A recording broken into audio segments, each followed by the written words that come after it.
Panginoon, lumalapit po ako sa inyo ngayong oras na ito, dala ang bigat ng pusong sugatan at pagod.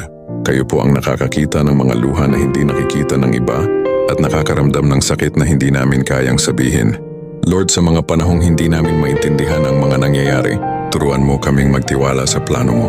Kapag masakit na, kapag parang hindi na namin kaya, yakapin mo po kami ng iyong kapayapaan. Gabayan mo kami, Panginoon, na sa halip na magtanim ng galit, ay matutong magpatawad. Sa halip na mawala ng pag-asa, ay matutong umasa muli. At sa halip na tumingin sa sakit ay tumingin sa pag-ibig mo. Tulungan mo kaming makita na may dahilan sa bawat luha at may bagong simula sa likod ng bawat pagtatapos. Bigyan mo kami ng lakas na bumangon at ng puso na marunong maghintay sa tamang panahon.